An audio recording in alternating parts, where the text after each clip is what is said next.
Hello, everybody. This is Dave from Universal Truth of Mankind, and this is Kabbalah 301, where we go into a lot of depth in our discussions between Tom Ross and myself. Firstly, I wanted to say, I know things have been very slow lately for the last few weeks. I was actually bedridden for about 2 weeks due to a flu. I was fine the whole time. It's just I didn't have energy. So forget about getting up and doing anything. And plus, I haven't been able to read as I normally would, but I'm doing fine. But I wanted to let you know that this particular video is a real good one. We talk about the knowledge of tree, the tree of knowledge of good and evil. We also talk about time. It's a very interesting tapestry discussion where we touch on a lot of taboos, a lot of things that the average, well, religious group would never talk about. I don't care who you're talking about. They would not talk about anything of these things that we have talked about here to the detail level that we have. So please enjoy it. I will be coming out pretty soon also with a video series. I think I'm going to call it Self. I'll explain more as time goes on, but please subscribe to the Rumble YouTube that I'm on. Also, like and share these videos, comment, please. Let's get the word out. It's free. I'm not asking for any kind of money. But so sit back, enjoy the discussion, conversation, and feel free to watch it a few times. And I'm going to tell you right off the bat, these videos are not meant to be watched for 5, 10 minutes or skip through the here to there. No, you have to really honestly go through the entire beginning to the end. So if you can't do it in one sitting, it's okay. Do it over a few. In the meantime, enjoy yourselves and have a great day. Shalom, shalom. I've been thinking about this quantum stuff, quote Mhm. stuff, because there's so many facets of it. I might as well just call it quantum stuff.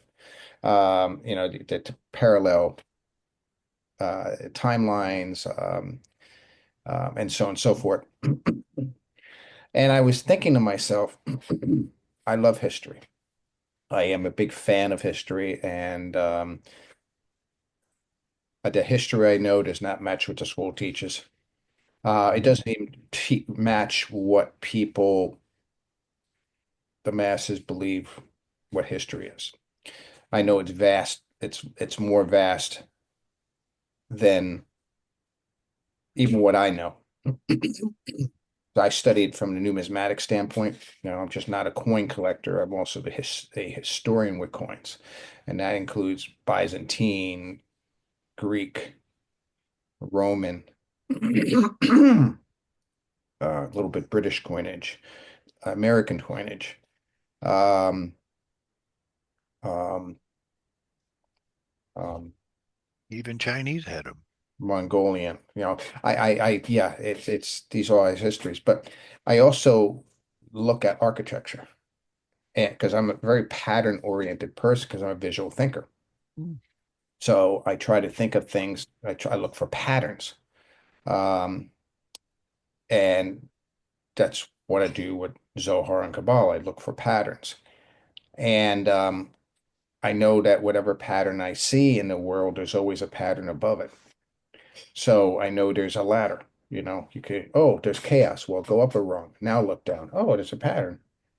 There's chaos again. Go up another rung. Look down. Oh, there's a pattern again. So you're constantly going up the ladder. And I've noticed that civilizations, some that we don't teach about, and some that are taught about, um, because there's patterns, and when there's a weird pattern that doesn't quite fit, I go up a rung, then look down and say, oh, there's an empire here. There has to be one over here. And that's the stuff, that's the type of thing I look at. But I've also been looking at cities. I've been looking at like world fairs throughout the years.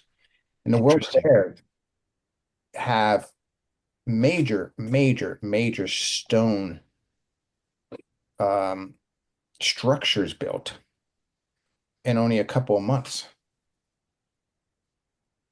maybe as much as 8 or 9 months. I don't think any of them have ever gone over a year. And then within a few months, they're gone. And during that time, they present technologies like 1893. They had a Zeppelin at it. Granted, it was not necessarily it was not, it didn't match the Zeppelin of the,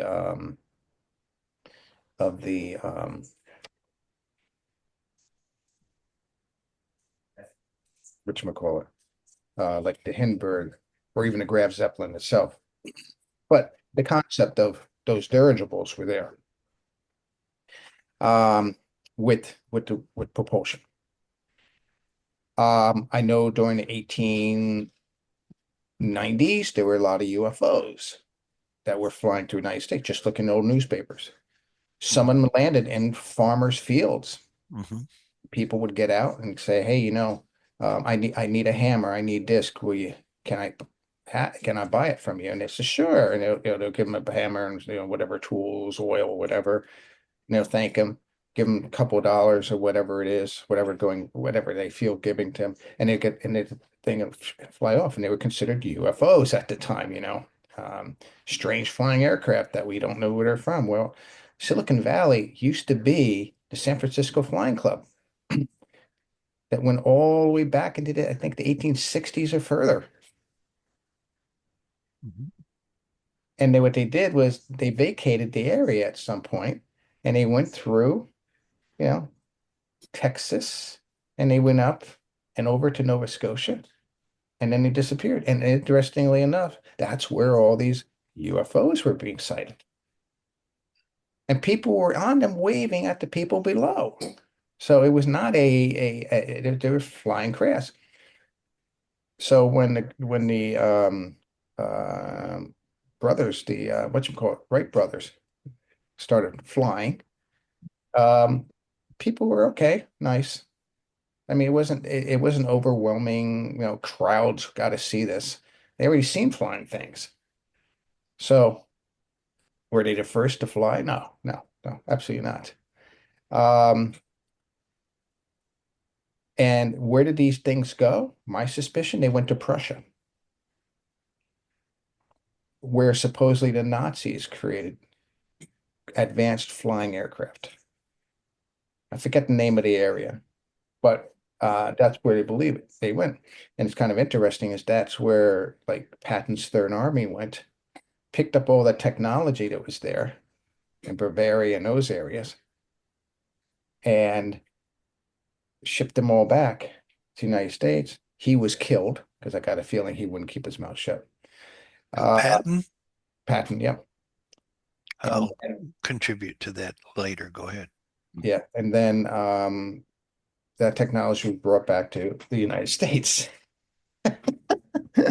So we have a technology exchange um, way back before the Civil War, all the way to 1890s, back to Germany or Prussia, and then back to the United States again.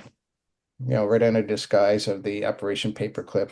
Then, the Air Force was created in 1947, and so was the CIA. Interesting. So enough of that, but I'm just whetting the appetite a little bit. So Ross, you do your thing, but I got to keep going. This is just a segue into where I'm going. Okay, just a brief interjection on Patton. Um, Maybe fill in a gap. Roosevelt was president at the time, if I'm not mistaken. No, Roosevelt died at that point. Wasn't he replaced by Truman? Wait, wait, wait. When did he die and when did Truman? Oh, that's a good question. I just realized I don't know when the transition took place. Okay, anyway, keep going. Oh, well, Patton, as you said, got the technology, brought it back. Um, he evidently was well versed on what he was dealing with because he was adamant about we could use this technology to provide free energy and ease up transportation for the mass public. The president at the time um, was not so much in favor of that. And as a matter of fact, um, who was it president in 1954? Eisenhower? It was Truman. Well, Truman? 1954. It was Truman. I think it was Truman because I was born in 1954. So was I. wait. Sorry, Eisenhower only had one term, correct? So if it was, he started in 56. Okay. Okay. So, What's his name? JFK took over in 1960. correct. Well, he was elected. So, who was our president in 1954? I'm saying Truman. Truman. Okay. Wasn't he sitting in the Oval Office when those UFOs flew over the White House at that particular point? I have no idea. There's Yes, there is. supposedly Yes, there was, and they formed the Star of David. That's correct. I'm pretty sure there's a video of it that's Yes. still out there somewhere if you can get your hands on it. My mom has a UFO book from way back then. It has information in it they don't share today, which is interesting. But yeah. Well, at any rate, you've got Patton, 1947. You've got Roswell, right? Then you've got the UFO incident over the White House. Just they all seem to be unrelated, but they're all dealing with what you're dealing with. And Patton, just for the record, was the one who was wanting to get the technology out and available to all the public for free. Go ahead, continue. Yeah. And I saw a video where they use water and magnets, and they proved that perpetual machines do exist. Very interesting the way they did it. You got to think outside the electrical concepts. You have to think in terms of hydrodynamics and a few other things. But anyway, enough of that. So let's go back to the thing. So these buildings exist and they don't. So who are doing all these things? Who are building all these things? And like San Francisco, like popped up within like 30, 40 years, like from nothing. Same thing with Chicago. Chicago is nothing more than a tent city. And within like 30, 40 years, they had like skyscrapers. It's like, whoa, whoa, whoa, whoa, whoa. The pictures, which is interesting when you show pictures of some of these cities popping up, there's no construction taking place. So when are these buildings coming into existence? Now, I thought back to the place I live. When I moved here in this particular town, there's only 3,000 people. Within a decade, we had 31,000. And I do remember some building going on, but I don't remember that much building. And I remember a lot of times it's like, oh, when did this exist? I just don't remember them coming. So it started me thinking. Now I'm not saying that they just like popped up. So it started me thinking a little bit about time and consciousness. And like when we talk about the conquistadors, when they came to Yucatan Peninsula area, the shamans couldn't see their ships and how they made it there. It took them, I think, a few weeks to finally start seeing the ships on the horizon to understand so their levels of consciousness had to be raised little by little by little to finally they can see a ship. We're starting to find species of animals that we thought were extinct are starting to appear. Well, that's a lot of that type of stuff is happening. Things supposed to be extinct for millions of years. No, they're still around. There's a lot of that been happening. So I'm starting to think that time is a function of our consciousness. In other words, we have a certain conscious level, we see at that level. And so as we go above this conscious level, we start seeing more and more and more. So can a lot of these structures that we're seeing is because of our conscious level? Now, I'll give you an example. I know somebody up in Massachusetts who has a beautiful house and he has a beautiful property behind him that's not his. And I went back there one time and I found stone walls. And I asked the guy, I said, I see stone walls out there. He says, yeah, they're there. I said, what are they from? He says, oh, they were ancient, they're from the farmers, the first settlers. And I thought to myself, they weren't moving things that big.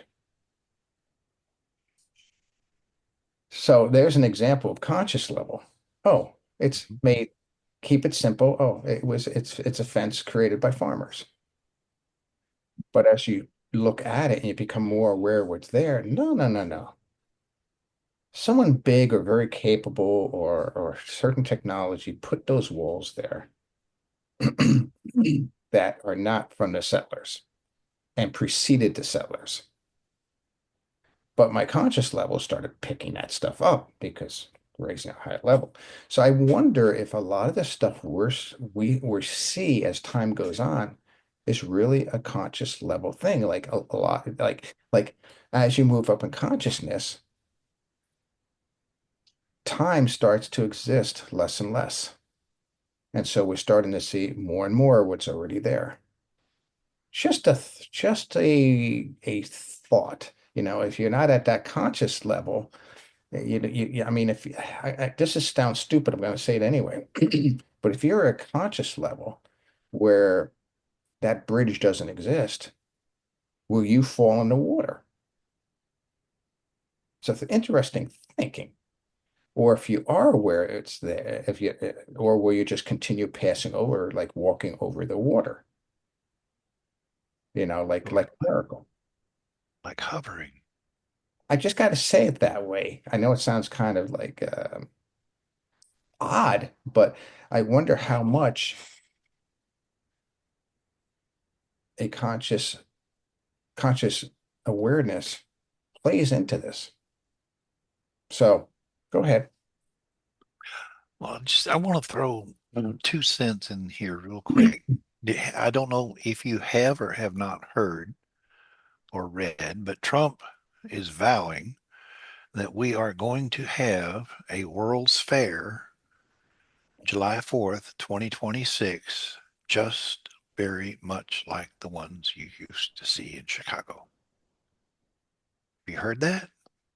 I have Yeah. not, but I do know that's when we're transitioning to gold, our currency. Yeah. I'm starting to see a little bit more clearer picture as to what role Bitcoin actually plays, gold and silver plays. There's going to be a transition, two or three different, um, how should I say? Cryptocurrency or Well, crypto is going to play Bitcoin is definitely going to play a part. exchange of currencies.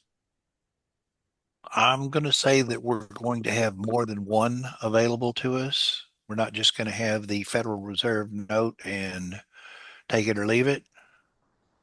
I think gold and silver are going to be play a role. I think you're going to see a lot of local currencies revived or brought back into existence the way they used to be. And there might even be a national currency like JFK was trying to do, if you're familiar with that. Um, but Bitcoin, I think, is probably going to play an international type role. Gold and silver are definitely going to play a limited international role, but I think it's going to be more for uh, national economies. How shall I say? Each nation is going to back its own currency with their gold and silver reserves, whereas Bitcoin, I think, is going to become a blockchain controlled currency that can be used internationally. I mean, who wants to put 1,400 pallets of gold on an airplane and try to fly it over to somewhere to pay for something and then turn around and have to fly it somewhere else because, it's not feasible. Right. We need And a we're medium. not definitely not going to go, hmm? Yeah, we need a medium of exchange. Right. I get that. That's the role of the cryptocurrency. Right. Sure. That's what you're going to, Yeah, right? and we're definitely not going to go back to this. Sure. We're not going to go back to this. Well, there's futures on this, and then there's subsidiaries and commodities and all this electronic crap. That's going to go away. Uh, I think that it's going to be a diversified field of exchange mechanisms. I'll put it that way. Yeah. Yeah. It's interesting. It's just I look There at won't be no more central bank. Hmm? Say what? so yeah, I mean this concept of consciousness and time is really fascinating me. And I know that's also part of quantum physics as well. So I don't know. Tom, I know you're familiar with quantum physics, so Yeah, it's interesting because the letter of Isaac, the second to the last letter of Isaac, speaks of a realm of possibilities and probabilities in connection with quantum mechanics. And it isn't necessarily quantum mechanics has been delineated by individuals as it isn't necessarily a I'm looking for a word, vertical, linear, but it has more to do with the consciousness collapsing the probabilities of which is it speaks to me of undeveloped possibilities to bring about Kof, which to me speaks of a rectification of the upper and lower worlds into a unity and a oneness that does include the first two letters of Isaac, which is Yod and Sad. It's addressing a particular form and structure. Now, quantum quantum mechanics, and you can study it, it's based on the Copenhagen. I mean, the collapsing of the waves into particles, which will then manifest. So you're on the right track, I feel, in consciousness and consciousness. And Isaac, just interesting the connections of Isaac and Carter's death to me is really speaking of that we are going to see forms change, existence, Yod and Sade, and these forms are going to change into existence and are going to unveil things that so exist in probability and potentiality, but then will be manifested to bring that conflict of the upper world and the lower world in Kolf into life, because Kolf includes the word hey, the letter hey, which means that it's going to be an enhanced revelation of life in existence. I feel that Carter's death is a beginning. It's a beginning in the emphasizing of a cycle in connection with probabilities, and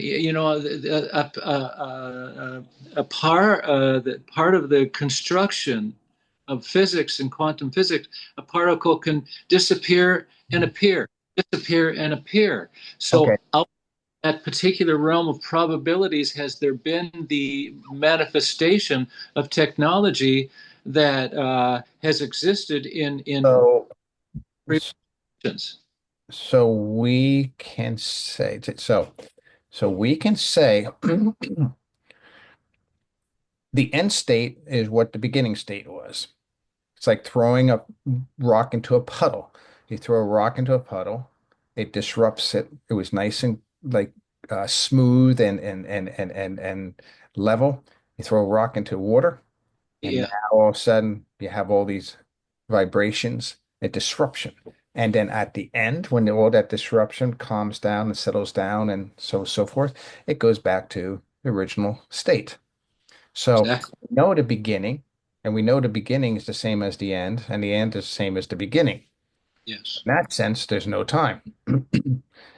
So with quantum physics is like between the two. So it's saying there are certain points in our existence, both at a corporate level and an individual level, that are programmed that will happen according to a certain way.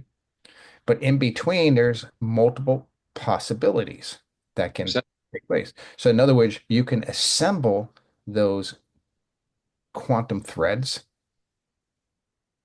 within two fixed points.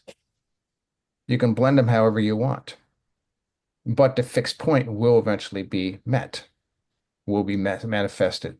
So, anything we can think of is a potential manifestation for us. Yeah, exactly.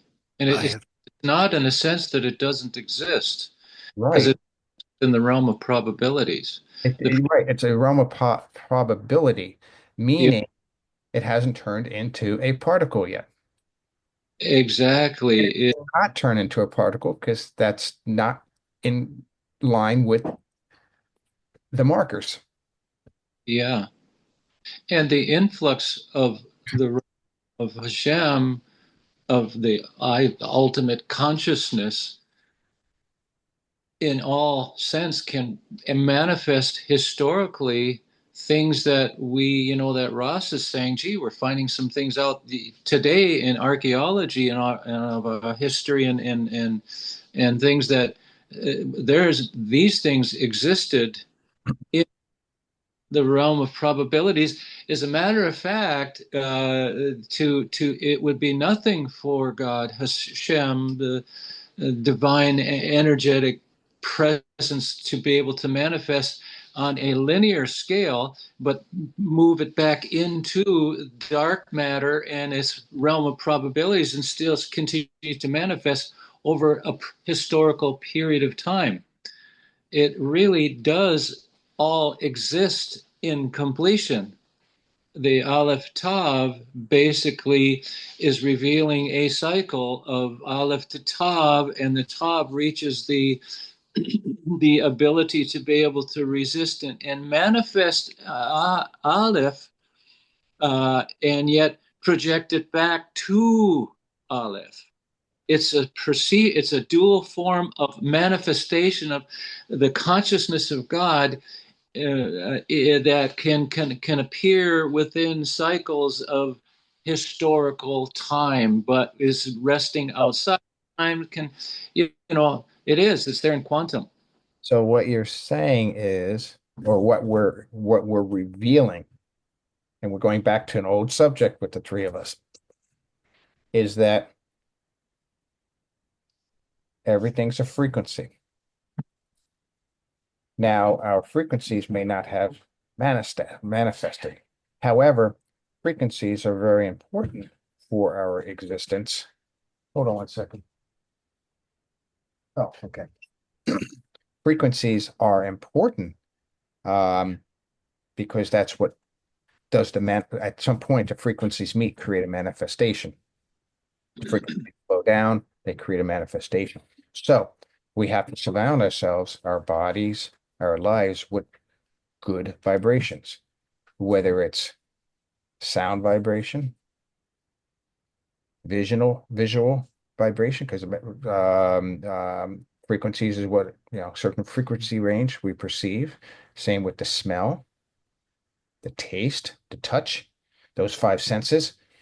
We have to put them in a proper um, have them surrounded by proper frequencies so that we only manifest the best, meaning like health, certain, people around us. I'm just saying it's just where The does Beach it go? Boys sung that song, Good Vibrations. Oh, God. I was just listening to that 2 or 3 days ago. It just like good, good. It just sat on me. I had to go listen to it. Good vibrations. And isn't Those that a great song? It's a good vibration, no doubt about this. The good vibration's a good vibration. Yeah. and I believe that they might have functions out of California. Interesting if there's a connection there with what you've shared, David. But these people are tapping into something, the quantum field, and expressing something even beyond their current understanding. Doop doop doop, good vibrations. Yes, yes. And then I got like Ross said, he was looking at that Zeppelin with the 45 on it and so on and so forth, and Yeah. Trump on it. And I was thinking to myself, well, I guess that guy had the ability to perceive a certain point in history that's a certainty. hmm hmm Anyway, go ahead, Ross. okay. I'm chomping here. I got a couple of things. I know, go for it. I can tell. You're so One, what Tom is saying about manifestation from the realm of possibilities to the realm of what we consider the tangible, right?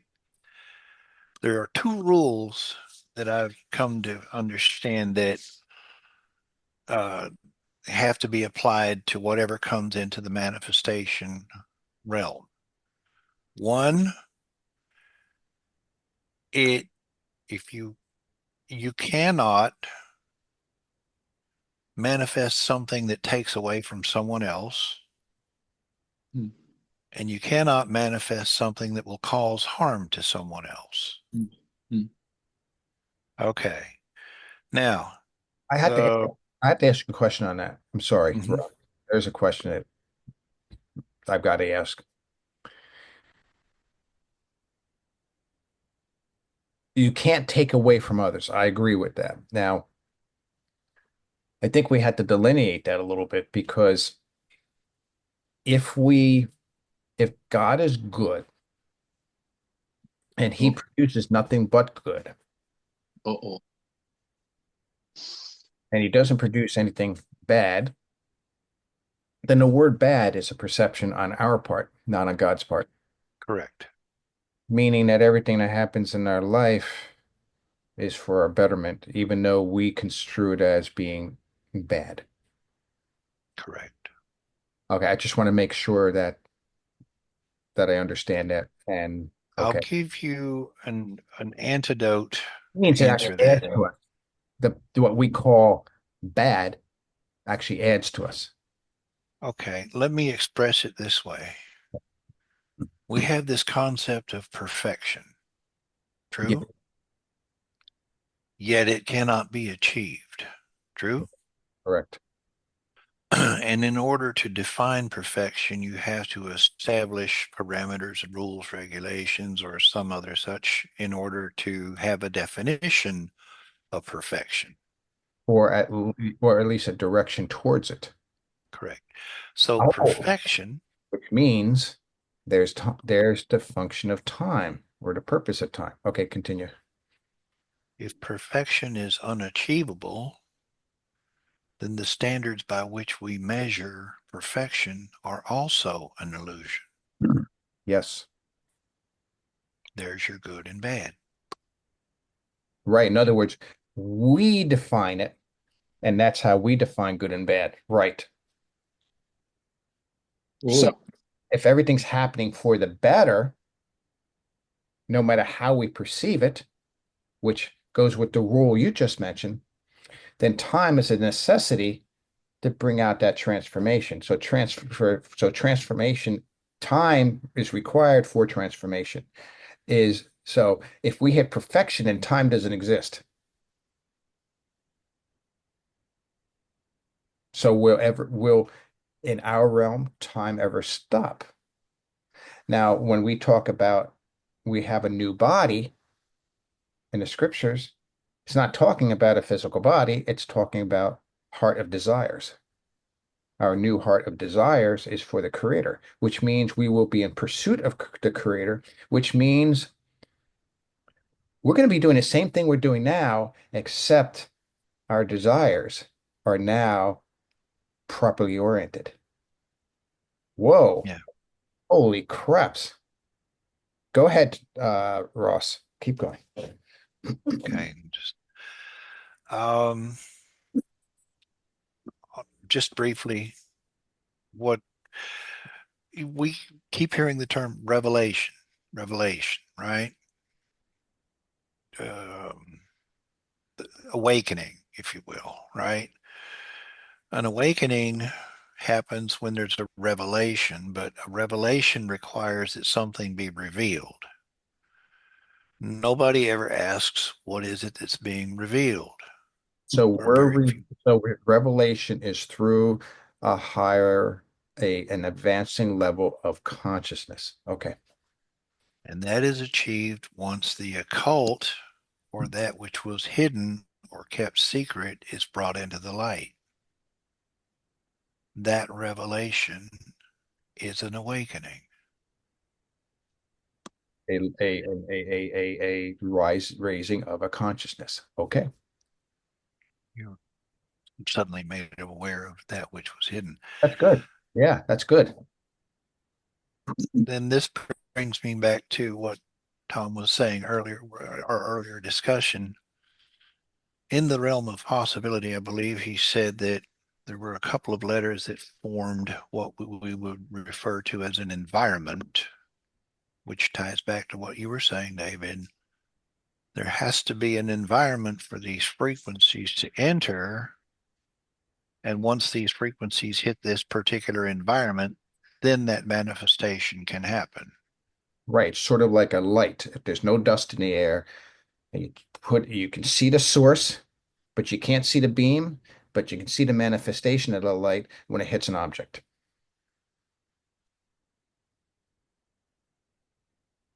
Hmm. This is an illustration. Y'all go from here. Go ahead. Tom, I think is A couple of thoughts come to mind as the Aleph Tav is oftentimes interpreted as good and evil, but it's really the two poles, the energetic poles from Aleph to Tav and from Tav back to Aleph of a dual form of, and if you study, you guys do the but if I study the letters and the words, I think that the emphasis was not so much upon the words; it's upon the formulas, the equations that we are looking at. Because I see, like I think it's in Ezekiel, the running, the to and the fro, where the angels supposedly are go off and then they return.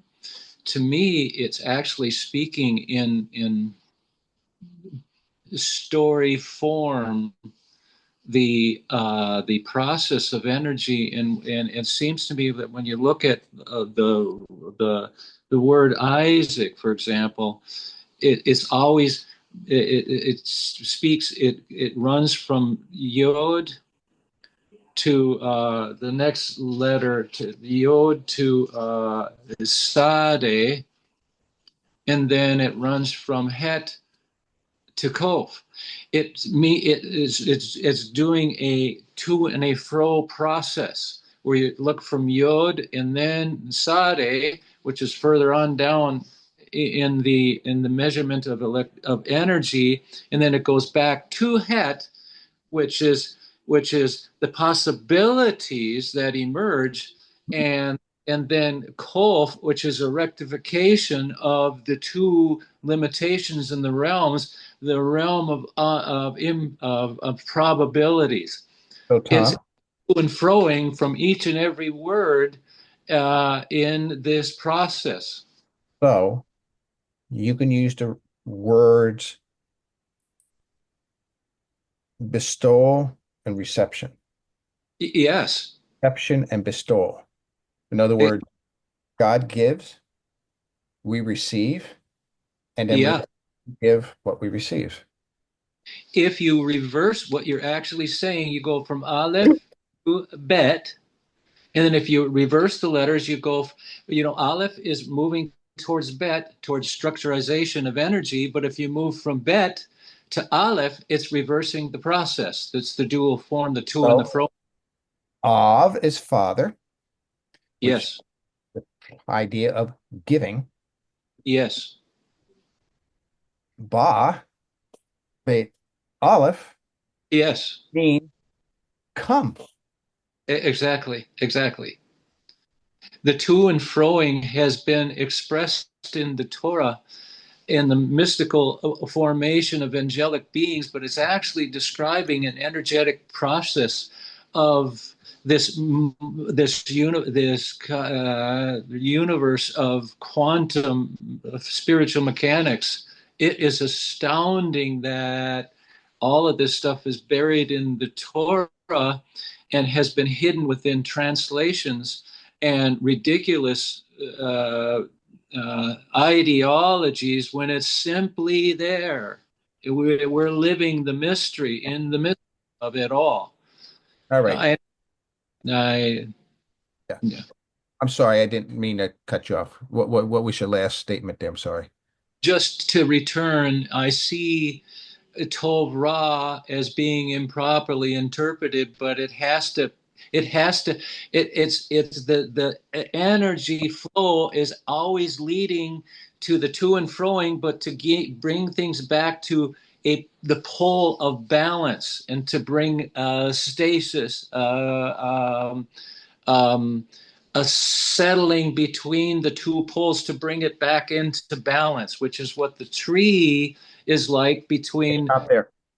Nguvero and the center. So the to and froing between the words and the letters is actually moving back and forth to bring things back into a balance. Okay, we have to stop there, and this is why. Oh, oh. Because you mentioned several times.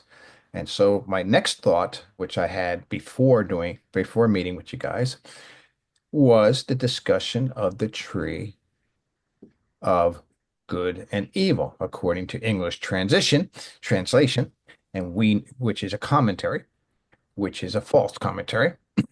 And I even argued with rabbis about this, that the tree, and I know you know the Hebrew for the three words in particular is etz for the tree, tov for good, and ra for evil.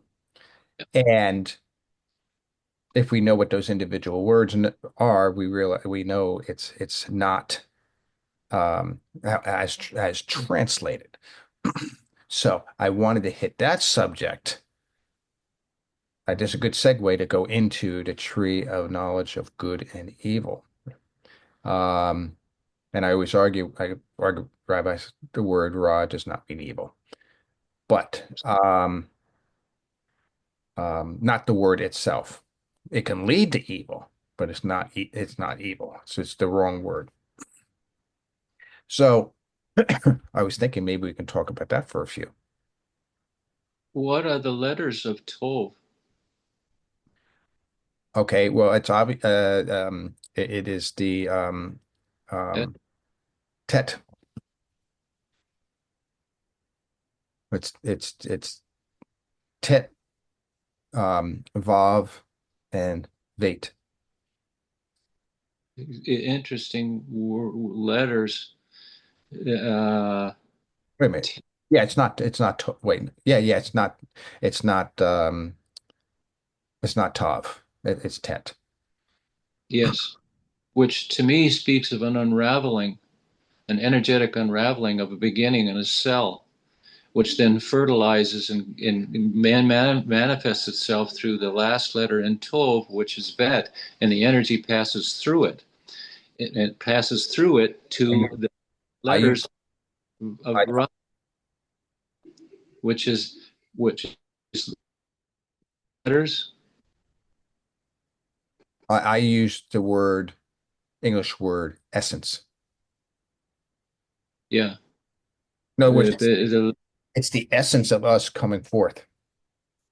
yeah, yeah, yeah, and it comes through us. That because the Dagesh implies to me the if the Dagesh is there, it means that it centers through this. It will not pass through the entity, the subject. But if the Dagesh is missing, it's a double letter, and it will pass through it energetically to the next letters, which is Ra, which is, I believe, Ra and Ayin, which would speak of a cosmic vision that is being unraveled within the Tov Ra, which is maintaining and bringing things to a balanced, supernatural unfolding. The Tet Yod Tav, Tet Yod Tav, in existence, Tav is and began communicating the dual form of electrical energy or energy flowing back to the Aleph. And it's fertilizing Vav, the container, and is flowing through it into the cosmos, Resh, and is be filled with the sense of vision, Ayin, Yod Nun, which would be in existence, Yod, Ayin Yod Nun, and is affecting our lives. Noon, final noon 50, or not final noon, but noon 50, and has the potential to take on a final noon, which is very cosmic in nature too. So it works together. As I realize I'm perhaps addressing a complicated process, but the energetic configuration of the letter is actually revealing something that is taking place within our lives now. It is no coincidence that, and I take us beginning back to the symbolic significance of Carter's death, which is 100, because 100 is a significant number which is going to bring the blessing of Abraham and the configuration of new forms once everything culminates into balance. I'll shut up. It just it's really sizzling my brain. So that's where we're talking about Tov. We're talking about an essence coming forward.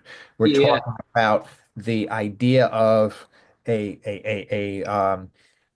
in a sense, a manifestation of who we really are. exactly, exactly. But since we say that knowledge of good and evil or good and bad, we're really now talking about a spectrum. And it has to reach a Oh, balance because right. you have one pole without the other. That's the argument I make with rabbis. So you Exactly. have Tov, and we know that's the essence of us, Yeah. or the essence being of who we really are going forward.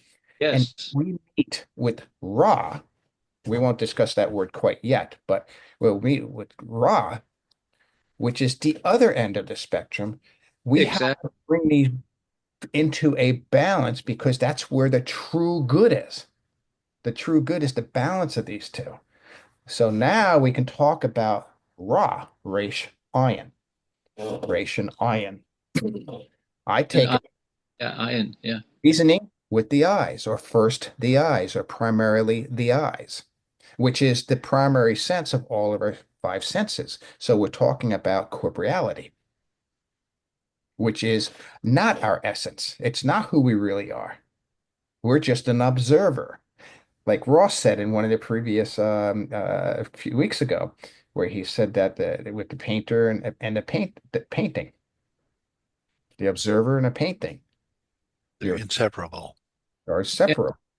and the fact of the matter is Resh is Yud and Sheen, which means Sheen and its name and the letters that are defining it have reference to a 360-degree circular return. So Resh is powerful. powerful, and a return to Ayin Yod Nun, which is being affecting our existence in our life, and it is actually bringing things back to the balance. It is so misdirected to say that it's good and evil. It is a blessed process of bringing things back to a stasis, the Oh, destiny of the two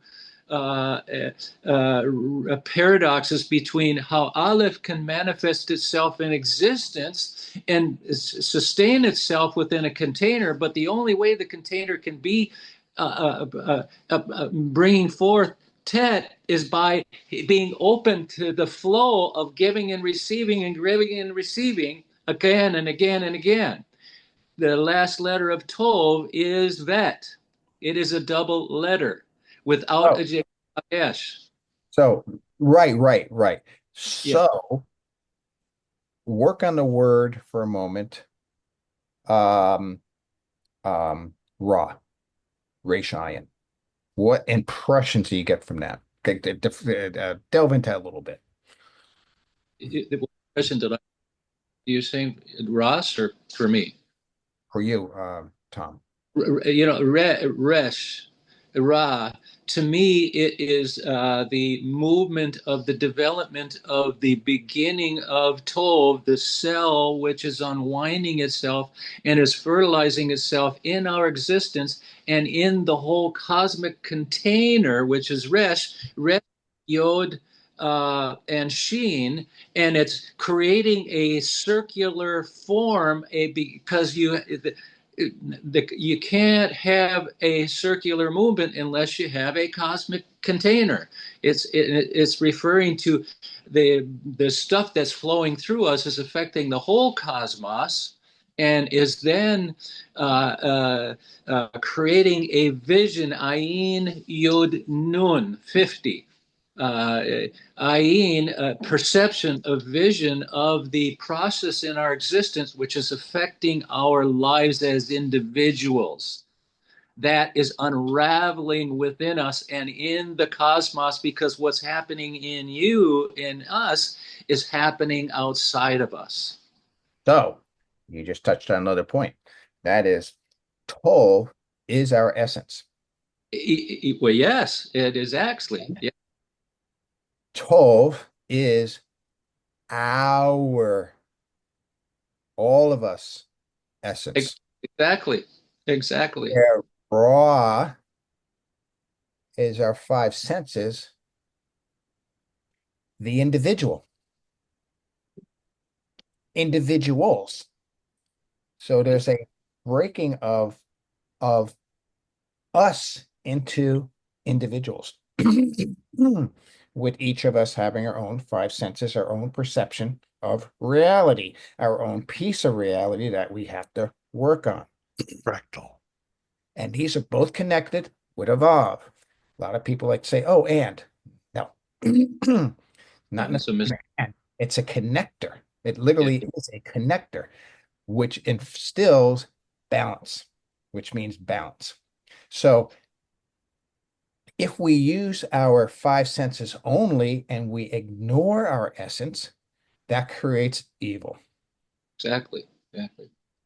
But if we employ our essence with our eyes and bring a balance to it, then we're producing a lot of good manifestations. We become a artist with a beautiful picture, and we become one with that. Mm-hmm. The ayin That's what we're precedes taught. ayin precedes the letter fe, and then the letter fe is followed by tzade. So again, we're talking about form. The vision that takes place within us stems forth, and it's a different interpretation that I've seen. But fe is within the realm of probabilities and possibilities. A is mouth, and what was the other first next letter? If fe, I mean, yeah, it's preceded by Wait, I. no, hold on. You said you said Fey, and then you said another letter after that. Okay. is the next letter following Fe and Ayin. Oh, Fei and Pei? Yeah, Fe and yeah, it's pronounced in Fe soft form and Okay. Pei hard form. It's a double. Okay. Oh, I'm sorry. Okay, I'm sorry. I thought you were saying two different words. The energy is passing through Fe soft form to create form, We which got is to we got to bring this down to the simple level now. Raw speak, and I'm not saying you're simple, but you're a better communicator. That what we're hitting on. So we got to put this in your lap, and you boil it down. This brings me back to a previous conversation that we had, in that where he said the energy is flowing and we are in it yes, constantly. That is art and artist. It comes from the essence. And the discussion was that as long as we have I believe it was referred to as dagesh, the little dot that changes the letter, when we remove that dot, yeah, then we unblock the flow, yes, and then we can freely see, feel, and work inside this field. yes. The illusions disappear Hmm. that we've created for ourselves, So, and yeah. that allows us to enter into this.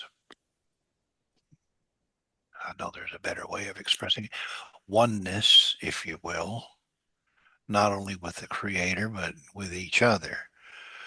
So it another way of expression is we consider left and right, good and evil, yada yada, move to the center, Hmm. stay in the center. Yeah, yeah. So that Don't means create an illusion for yourself. so just for English thinking, because we use the word good and evil or good and bad. If you're going to stay in the center, that means there's benefit to the evil. There's benefit to the bad, Or how would you know or where the center was if you didn't have? and you're also saying that good isn't that good if you don't have a balance with the evil. Exactly, because it's unraveling. Tove. It means we don't understand what the left and right is. To me, the left, for example, if we take a look at the left, we use the word judgment. Now, that's like, oh, I know I have better judgment than that. Why did I do that? That's the way it's thought of. But I also think of it as truth. In other words, truth is looking for perfection. So truth can be extremely stringent and appear evil, but it's not. Where good says, well, kind of do anything you want. So you need to couple the two. You need to do what you want, but have proper discipline.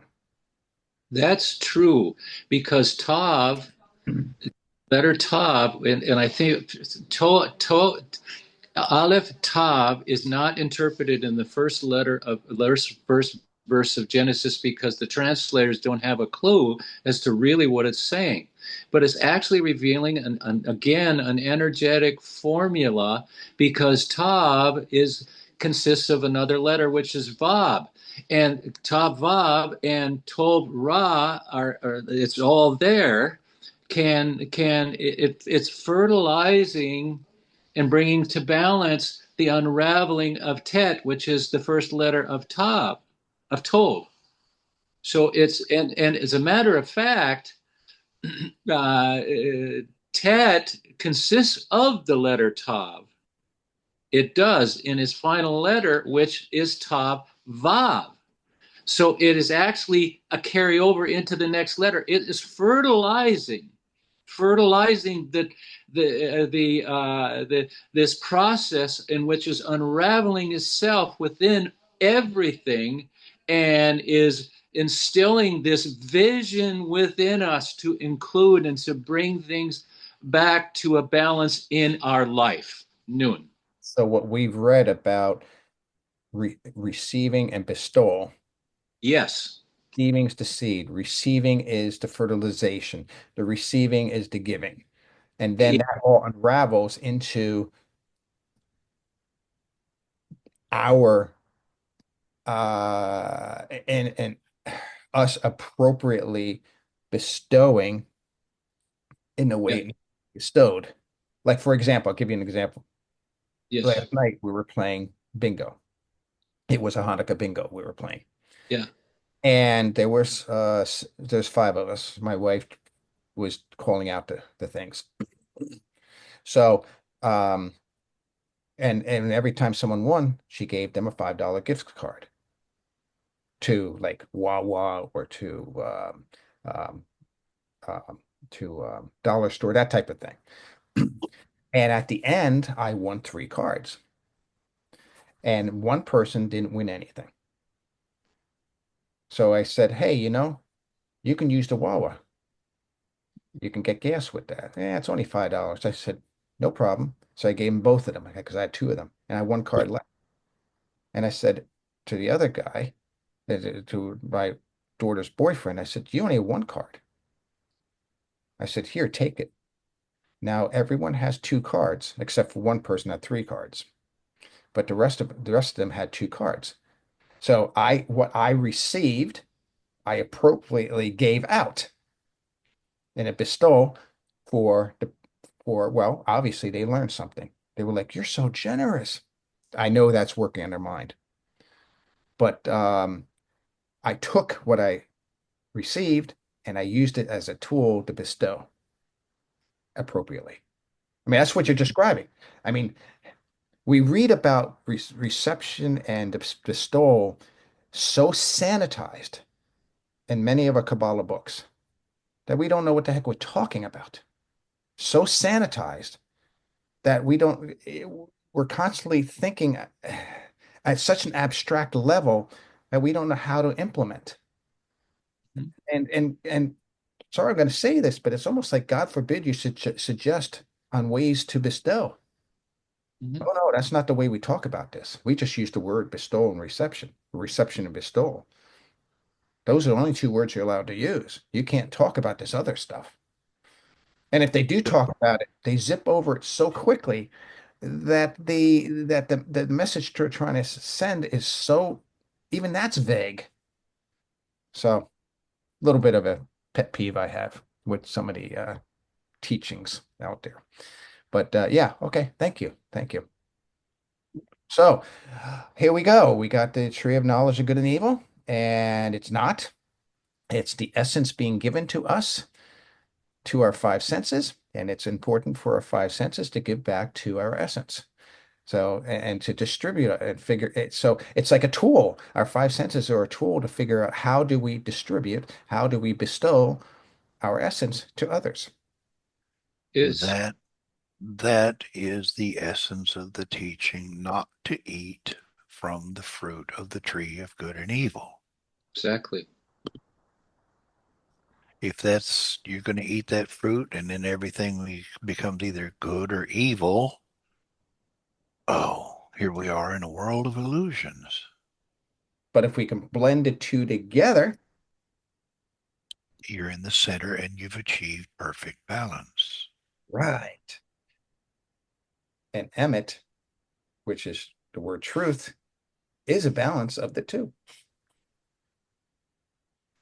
The Just out balance, of curiosity, it's the, Yud, I'm Yud sorry, is 10.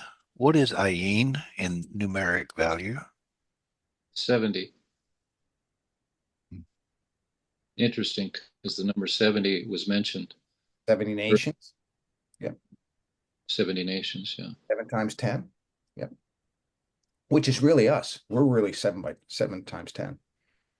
In other words, we are the result of seven sephirots, the lower seven sephirots. And each sephirot has 10 sub-sephirots. In other words, that Kabbalah tree, you got the three, and then you got the lower seven. We're the lower seven. And each one of those seven have 10 within it. Like that's why we deal with a minion. 10. 70 nations, which I just said, yeah. Very good. Interesting, the connection in the first 9 letters of the Aleph Beit. We move from Vav, which is an impregnation, connection, impregnation, fertilize, Yeah. to the next letter, Zayin, which is the achievement of an impregnation, which then moves from Tet, which is the formation and the development of that particular cell and formation within us, which manifests in Yod, which is existence. You just described injection, insertion, if you will, Yep, impregnation, and development. That's the birth cycle. exactly. And the first 4 letters, Aleph, Bet, Gimel, and Dalet, and Yod, Hey, are the birth cycle, which leads to Oh, external development of that birth cycle and the reproductive ability to be able to bring forth new life. Hey, because if it's synthetic, it leads to met, which is death in Hebrew, but if it's organic in its development, it will lead to the formation of a cell which will manifest in existence Yod and take on final form, which is Sade. So, not final, but number 90, the final form, which is 9 is Sade, which is 900. So it is a real divine process. Everything that we discuss here today is the bringing forth of the power of Aleph into a development, and the Revelation had 8 into unlimited, not before seen, but probabilities into existence, into development, unraveling in our existence, Yod, from Tet to Yod. It is actually phenomenal. I'm sorry. oh no, I am so grateful that the law, the Torah, has not been done away with. Yes, yes. I mean, boy, the stuff we are just like digging out of this thing. I mean, we're talking about mere words and letters. We're not even touching on sentences and paragraphs and chapters, books, and the whole thing, the whole Megillah. We're not even talking about that. We're not even talking It about syllables. Remember, the one guy talked about syllables. Look, let's look at the syllables themselves as well, which you sort of touch on as well. But it's just amazing. So, it has been a frustration to me and a challenge because I have had a tendency to go in the direction of uh, can I? past traditions and to look for the formula and to find a creative eminence present within the energy of this creative eminence, which has defied traditional interpretations of God and all of that kind of thing, and even Elohim, which is a divine process. And I'm touching on some things that can Well, probably I call Elohim the fabricator of creation.